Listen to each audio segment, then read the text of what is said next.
आप सभी का आपके अपने YouTube चैनल शॉर्ट टॉक्स में स्वागत है। आज की इस वीडियो में मैं आप सभी बच्चों को क्लास 11th फिजिक्स आप सभी बच्चों को देखिए 14 तारीख को एग्जामिनेशन है, उससे संबंधित देखिए 2 नंबर वाले प्रश्न जितने आपके एग्जाम में पूछे जा सकते हैं वो मैं आपको इस वीडियो के माध्यम से कंप्लीट करवाऊंगा। तो वीडियो के लास्ट तक बने रहें। वीडियो पसंद आता है वीडियो को लाइक करें, चैनल पर न्यू आता है तो सब्सक्राइब करें और जितना हो सके इस वीडियो को अपने दोस्तों शेयर करें। जरूरी बात देखिए, इससे पहले भी आपके लिए वीडियो मैंने बहुत सारा बनाया हुआ था, एग्जाम से कैंसिल हो गया था, रद्द हो गया था कुछ कारणों से, ठीक है। तो उस पर संबंधित कोई दिक्कत नहीं है, जितना वीडियो बनाया वो सारा देख लीजिएगा। क्वेश्चन पेपर देखिए जो छपा हुआ है वही क्वेश्चन पेपर आने वाला है, क्वेश्चन पेपर चेंज नहीं किया गया है, मैं आपको पहले बता देता हूँ, ठीक है। तो आइए वीडियो को शुरू करते हैं। देखिए क्या है पहला हमारा कि what is the amount of work done in bringing a mass from the surface of the earth on one side of a point diametrically opposite of. देखिए आपको क्या करना है, अमाउंट ऑफ वर्क डन निकालना कब, जब हम क्या करें कोई भी मान लेते हैं कोई ऑब्जेक्ट इसका कुछ मास होगा, एक सरफेस से क्या कर दूसरे पे ले जा रहे हैं लेकिन वो डायमेट्रिकली ऑपोजिट होना चाहिए अदर साइड के। तो क्या कारण है ये बताना है। तो यहाँ जो वर्क डन होगा वो क्या होगा, यानी जो हम लोग कार्य कर रहे हैं वो क्या होगा। तो देखिए कार्य जो होगा वो क्या हो जाए, शून्य हो जाए, क्योंकि देखिए ग्रेविटेशनल पोटेंशियल डिफरेंस जो होता है वो क्या होगा यहाँ पर जीरो हो जाए, जिस कारण से वर्क जो हो जाएगा यहाँ जो भी कार्य होगा वो क्या होगा, जीरो होगा। यही बात यहाँ पर लिखी हुई है कि the work done is zero because the gravitational potential difference is zero, ठीक है।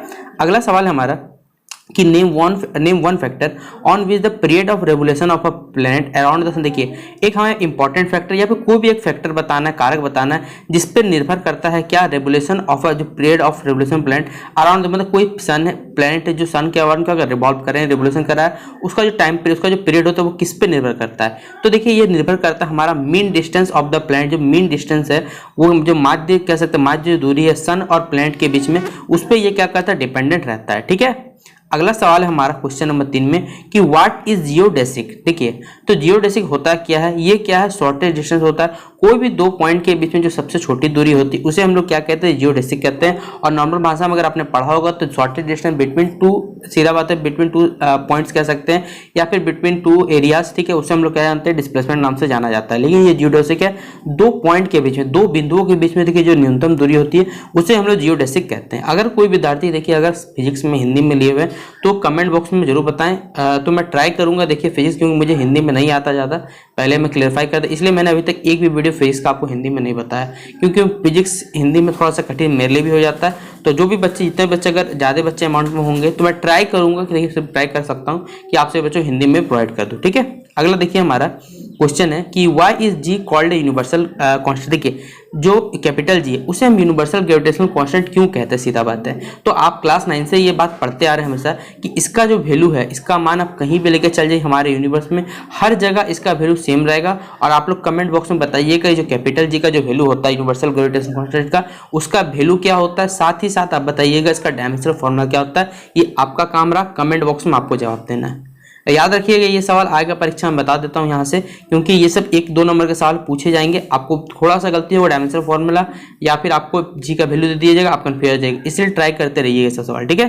देखिए अगला सवाल हमारा weight as a body weight more at the. देखिए एक बॉडी, आप क्लास 9 में पढ़ चुके हैं कि एक बॉडी जो है उसका वजन कब ज्यादा होता है, पोल पे या फिर इक्वेटर पे। तो कब होता है सबसे ज्यादा, क्योंकि वो कब कहाँ पे होता है, जब पोल पे होता है। यही बात देखिए यहाँ पे लिखी, it weights more at the pole, ठीक है। अगला सवाल हमारा डिफाइन सेंट्रल फोर्स, ठीक है, या फिर इसे हिंदी में केंद्रीय बल कह सकते हैं आप लोग। Is defined as the force which is always directed along the position vector of the point of application of the force with respect to the fixed point. देखिए इसे हम लोग डिफाइन कर सकते हैं, ये क्या है, फोर्स है जो क्या होता है, कह सकते हैं डायरेक्टेड लगता है किसी पोजीशन वेक्टर जो पॉइंट ऑफ एप्लीकेशन के फोर्स के थ्रू लगता है, और विथ रेस्पेक्ट मतलब जो फिक्स्ड पॉइंट है उसके अकॉर्डिंग लगता है, या फिर कह सकते हैं अवे और टुवर्ड्स, मतलब अवे सामने से दूर, या फिर क्या कह सकते हैं फिक्स्ड पॉइंट के निकट, ठीक है। अगला सवाल है, ये भी कर लीजिएगा ये वाला सवाल। देखिए हाइड्रोजन जो होता है except faster from the earth. देखिए हाइड्रोजन क्या है, हाइड्रोजन एक्सेप्ट फास्टर होता है किस, अर्थ के रेडियस से ऑक्सीजन के अकॉर्डिंग, क्यों, ठीक है, हमें बताना है। तो देखिए द थर्मल स्पीड हाइड्रोजन, सीधा बात है, आप मानते होंगे कि आजकल हम लोग मोस्टली ट्राई कर रहे हैं कि हाइड्रोजन फ्यूल के यूज़ कर सके, और मोस्टली ग्रीन हाइड्रोजन पर हम लोग काम भी कर रहे हैं, हमारे भारत सरकार इस पर काम करिए, क्योंकि इससे पोल्यूशन मात्रा क्या है बहुत ही लो लेवल पे और ज़्यादा ये हमें बेटर है। लेकिन यहाँ पर भी हाइड्रोजन सवाल पूछा हुआ, क्योंकि थर्मल स्पीड हाइड्रोजन की क्या है, बहुत ज़्यादा है ऑक्सीजन कंपेयर में। Therefore a large number hydrogen molecules, सीधा बात है, एक बहुत से लार्ज नंबर हाइड्रोजन मॉलिक्यूल क्या करेंगे, एक्सेप्ट करने, मतलब उससे एक्सेप्ट वेलोसिटी का क्या होगा, ज्यादा होगा ऑक्सीजन मॉलिक्यूल से, इसलिए क्या करता है हाइड्रोजन ज्यादा क्या रहता है, फास्टर एक्सेप्ट करता है, ठीक है। अगला सवाल हमारा व्हेन वेयर विल, देखिए एक सवाल ये दिल्ली और शिमला जरूरी नहीं, आपको कोई भी दो डिस्टेंस को पूछ दिया जाएगा कि कहाँ पर, सीधा बात है कि कहाँ पर कोई बॉडी जो रहेगा वो ज़्यादा वेट कर सकता है। तो हम लोग जानते हैं, देखिए से शिमला यहाँ पर बोला हुआ है कि एक बॉडी कहाँ पर ज़्यादा, क्योंकि एक बॉडी दिल्ली पे ज़्यादा वेट मोर करेगा क्योंकि वो हायर एल्टीट्यूड एरिया जहाँ पर जी का वैल्यू क्या होता है, घट जाता है। ठीक है, आपको जानते हैं दिल्ली।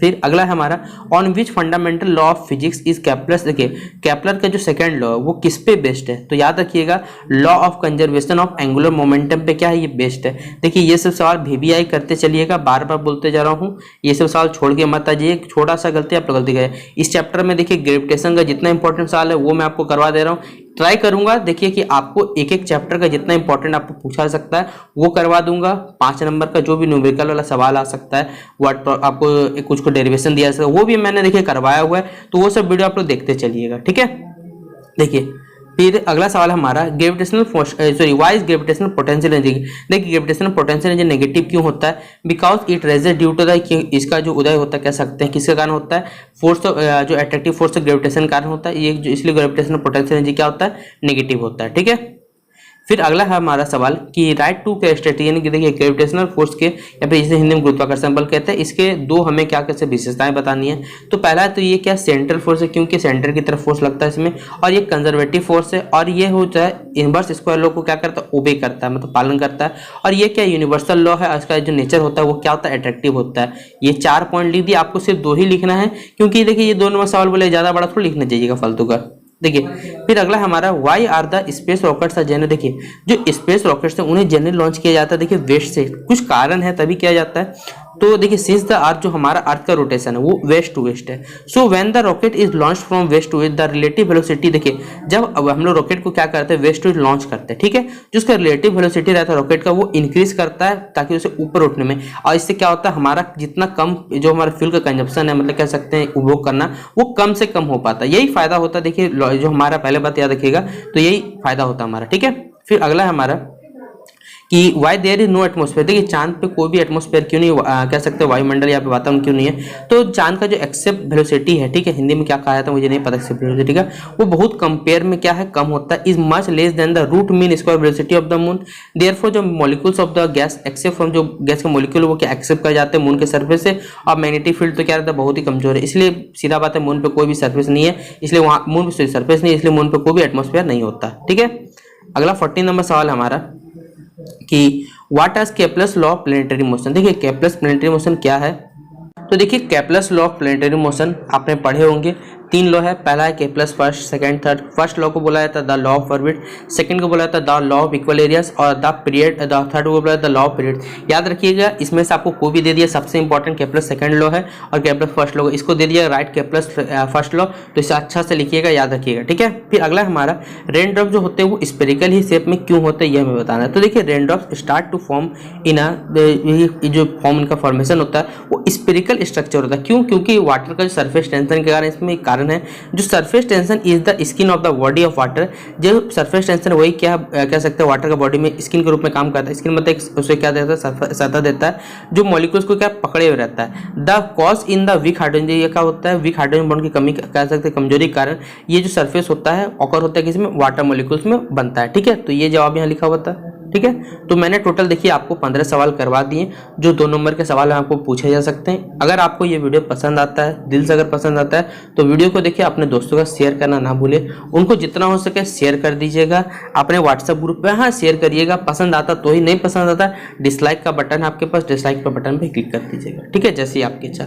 हाँ लेकिन याद रखिए जितना हो सके, और जितने पुराने वीडियो है वो जरूर देख लीजिएगा, बार बार बोल रहा हूँ, उससे ज़्यादा सवाल आपको नहीं पूछा जाएगा एग्जाम में, और बाकी जितना इंपॉर्टेंट सवाल है मैं करवाते चल रहा हूँ, बस आप लोग देख चैनल का नोटिफिकेशन नहीं मिलेगा, इसलिए चैनल को चेक करते रहिएगा। ठीक है, चलिए मिलते हैं नेक्स्ट।